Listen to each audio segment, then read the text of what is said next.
Caríssimos irmãos e irmãs em Cristo, pela graça de Deus, nos encontramos mais uma vez aqui, agora no mês de junho, mês do Sacratíssimo Coração de Jesus, mês da Santíssima Eucaristia e, portanto, mês do Coração Eucarístico de Jesus. Eis o nosso grande desafio durante estes dias que Deus nos concede, pela sua graça, e conheçamos melhor esse tesouro bem escondido no campo da Igreja, o coração eucarístico de Jesus.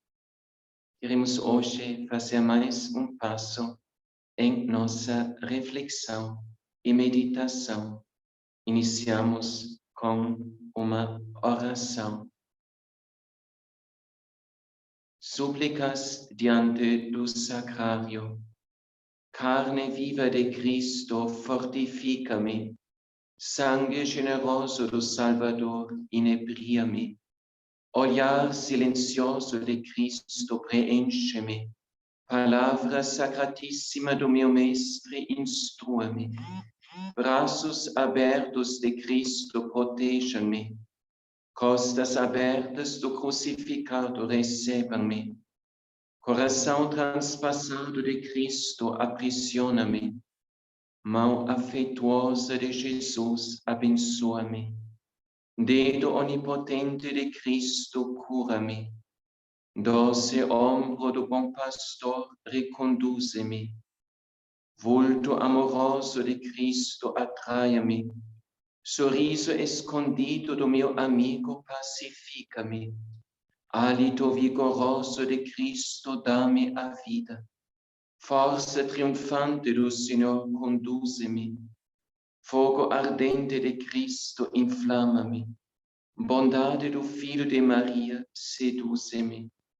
Luz puríssima de Cristo, ilumina-me. Vida que jorra do Redentor, transforma-me. Alma sublime de Cristo, eleva-me. Divindade do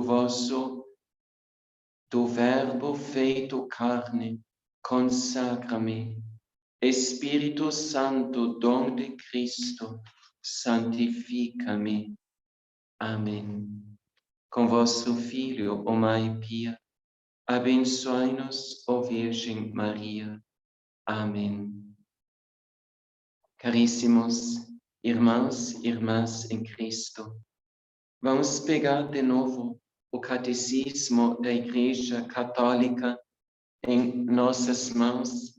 Todo mundo conhece este livro, e um livro que Deus nos deu, pela graça de Deus, pelas mãos de Papa São João Paulo II, e que em tempos de combate espiritual, em tempos também de grande confusão espiritual, este livro para nós é sumamente importante, não só para os padres, não só para os teólogos, mas para todos nós.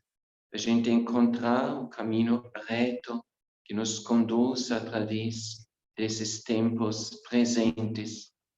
Ontem nós já meditamos o número 1322, que é o primeiro parágrafo que nos instrui no artigo 3 da segunda parte do Catecismo da Igreja Católica, onde fala sobre o sacramento da Eucaristia. Agora vamos para frente, pegamos o Catecismo em nossas mãos, no número 1323. E neste parágrafo nós encontramos uma síntese bela, preciosa, rica e densa sobre aquilo que é a Igreja e como aquilo que é a Eucaristia no olhar da Igreja.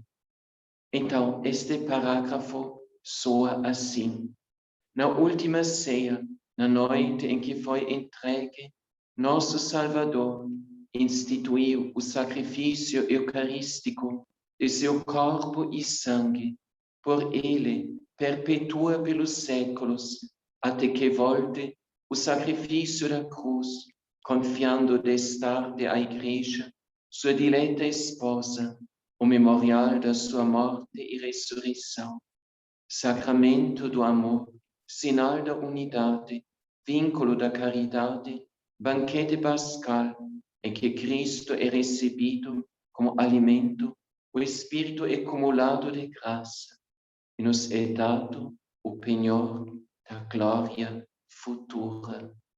Texto muito rico e muito denso.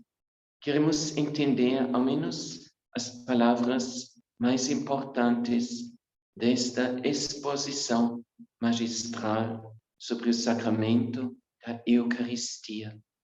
Primeira observação é: esse texto é uma citação. Cita o Concílio Vaticano II, a sua Constituição sobre a Sagrada Liturgia, literalmente, Sacrosanctum Concilium, número 47. Agora, o texto começa na última ceia, na noite em que foi entregue. Nosso Salvador instituiu o sacrifício eucarístico do seu corpo e sangue. Então, a Santíssima Eucaristia, e sabemos isto, mas talvez temos de tomar mais consciência ainda. É realidade antiga e realidade nova ao mesmo tempo.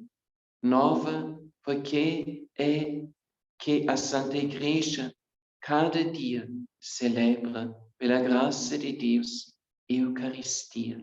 Esse mistério nunca se esgota, sempre em uma forma nova. Jesus se doa por meio desse mistério a nós. Mas, ao mesmo tempo, esse mistério é antigo, porque remonta à própria vida de Jesus aqui na Terra. Não são duas realidades, a Eucaristia hoje e a vida e o sacrifício de Jesus na sua vida terrena, sacrifício realizado por amor de nós, mas é uma só realidade.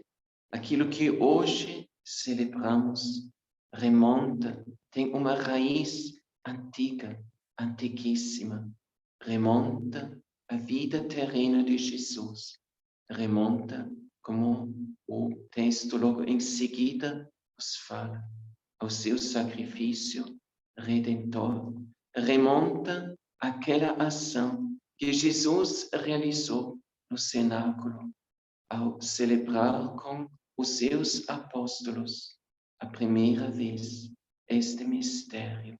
Quando ele lhes deu o seu corpo, ele lhes disse: tomai todos e comei. Isto é o meu corpo, dado por vós. E quando ele tomou o cálice, após a ceia, ele lhes disse: este é o cálice da nova e eterna aliança, o cálice do meu sangue, derramado por vós e por todos, em remissão dos pecados. Então, na última ceia, esse mistério que hoje celebramos tem a sua origem, assim como nós também o escutamos quando nós seguimos atentamente a oração eucarística. Cada oração eucarística nos lembra a origem desse mistério, o cenáculo de Jerusalém. Na última ceia, na noite em que foi entregue, nosso Salvador institui o sacrifício eucarístico do seu corpo e sangue. Corpo entregue, oferecido em sacrifício, sangue redentor do Filho de Deus por nós derramado. E depois o texto prossegue: por ele perpetua pelos séculos, até que volte o sacrifício da cruz. Então, esta é uma frase que exprime uma realidade grandiosa. Então, aquilo que Jesus outrora tem feito perdura ao longo dos séculos. A vida de Jesus e mais ainda o seu sacrifício redentor parecem momentos assim tão breves dentro de todo o conjunto e dentro de toda a extensão da história da humanidade. Mas, ao mesmo tempo, como o texto nos explica aqui, profunda da nossa fé. Então, na Eucaristia, aquilo que Jesus fez na terra por causa de nós e por amor de nós, na Santíssima Eucaristia, este mistério se perpetua pelos séculos, se estende ao longo dos séculos, até o momento presente. E não só até o momento presente, mas como fala aqui, até que volte o sacrifício da cruz. Lembramos as palavras de Jesus que disse: Eis, eu estou. Jesus falou isto antes de voltar para o Pai no céu. Então Jesus disse: Eis, eu estou convosco todos os dias, até o fim do mundo. Então, assim a gente vê o sacrifício eucarístico é o testemunho da fidelidade de Jesus com sua igreja. Jesus não inicia apenas uma obra para depois nos deixar ou nos abandonar sozinhos aqui na terra. Não. O Senhor é fiel, não só pensa em nós, não só olha para nós, mas Ele nos dá o melhor que Ele possui, aquele dom do seu corpo e sangue que Ele nos ofereceu pelo seu sacrifício da cruz e que Ele coloca à nossa disposição, ao nosso alcance, no seu corpo e sangue, no sacramento da Santíssima Eucaristia. Perpetua pelos séculos, até que volte o sacrifício da cruz. O sacrifício redentor de Jesus, realizado no Gólgota, não é um fato que, assim, desaparece na história e agora tem outras coisas que, entretanto, aconteceram e que mais chamam a atenção do homem. Não. O sacrifício da cruz. Aquilo que uma vez foi realizado para sempre. E na Eucaristia se perpetua. Jesus mesmo fala: fazei isto em memória de mim.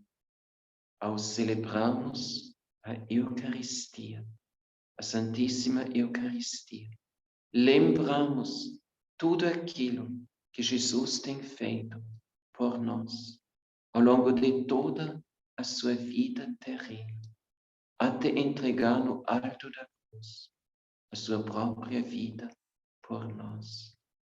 E a frase continua: confiando d'estar-te a Igreja, sua dileta esposa, o memorial da sua morte e ressurreição. Caríssimos, tudo que Jesus fez é o melhor que Jesus tem feito. Ele agora coloca, pelo dom da Santíssima Eucaristia, nas mãos de sua Igreja. A Igreja é o destinatário, a destinatária, sim, desse dom sublime. Jesus tem dado a Eucaristia, tem dado o seu corpo e sangue por nós. Nós somos a Igreja, nós somos os seus discípulos. Nós somos esta dileta esposa de que o catecismo nos fala aqui, confiando destarte a igreja, sua dileta esposa, o memorial da sua morte e ressurreição.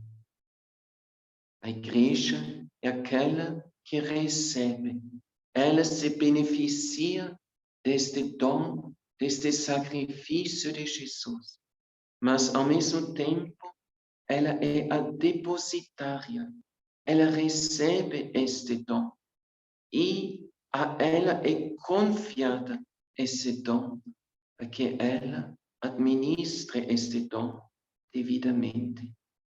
Isto é importante.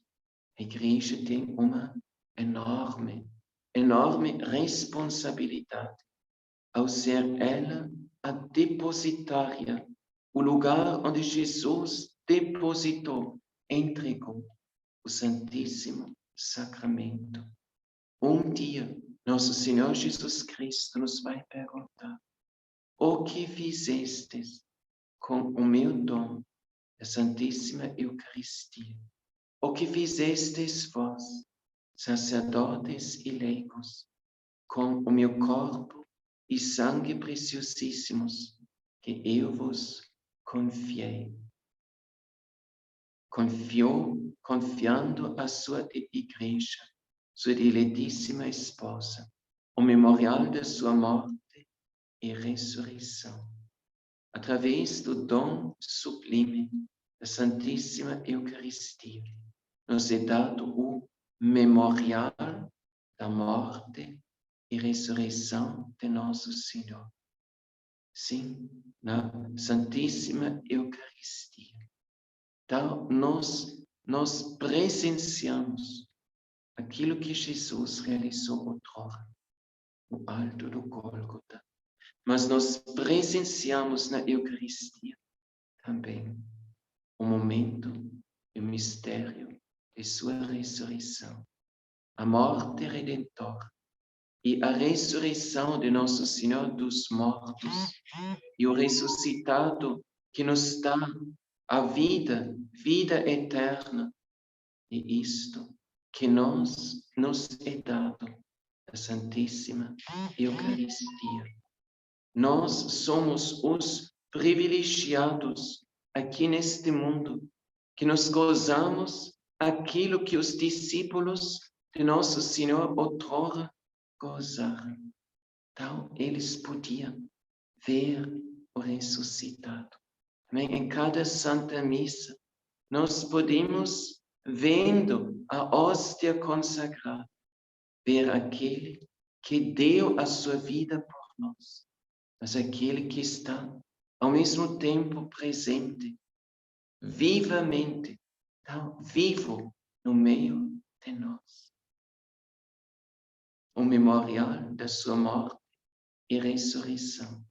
Lembramos o que já antes falamos. Jesus diz: fazei isto em memória de mim. Ao termos Jesus Eucarístico perante os nossos olhos, nos lembramos a sua morte, nos lembramos a sua ressurreição e nos lembramos tudo que o Senhor tem feito por nós. E depois o catecismo vai continuando a sua explicação e dando-nos os vários nomes ou características deste mistério, sacramento de amor. Primeiro título, nome, descrição que o catecismo nos faz em relação ao mistério eucarístico. Sim, porque nesse mistério se realiza aquilo que São João nos fala no seu Evangelho, no capítulo 13, no início, logo no primeiro versículo. Assim que Jesus amava os seus que estavam no mundo, os amou até o fim. Então, este amor até ao fim, nos contemplamos e mais ainda nos presenciamos e mais ainda nós experimentamos o mistério da Santíssima Eucaristia. Não tem outro lugar aqui neste mundo onde nós encontramos o amor de Deus mais perto de nós, em forma mais palpável, mais ao nosso alcance, do que neste mistério da Santíssima Eucaristia, sacramento do amor, sinal da unidade e ao mesmo tempo instrumento da unidade, porque pelo seu amor que Jesus nos atrai, mas Ele assim nos une também entre nós. E assim une os membros do seu corpo místico, que eles realmente formem só corpo em Cristo. Então, sacramento do amor, sinal da unidade, vínculo da caridade. O amor de Jesus produz em nós aquela caridade fraterna, que faz exatamente que os membros do único corpo místico de Cristo, cada de nós é membro neste corpo, também experimentem uma unidade cada vez mais íntima entre si e uma solidariedade cada vez mais íntima entre si, ao ponto de que se sente responsável para o outro, se preocupa com a vida e a realidade do outro. E depois continua, banquete pascal. Então, o banquete que remonta exatamente àquele banquete pascal que Jesus celebrou com os seus apóstolos na última ceia, antes de sofrer. Banquete pascal em que Cristo é recebido como alimento. Então, para nós não passarmos fome aqui na terra, para que se possa cumprir, para que possa ser atendido o pedido que nós dirigimos ao nosso Pai Celestial. O pão nosso de cada dia nos dai hoje. Para este pedido possa ser atendido plenamente. Para isso, Jesus nos dá a si mesmo, a nós, a Santíssima Eucaristia.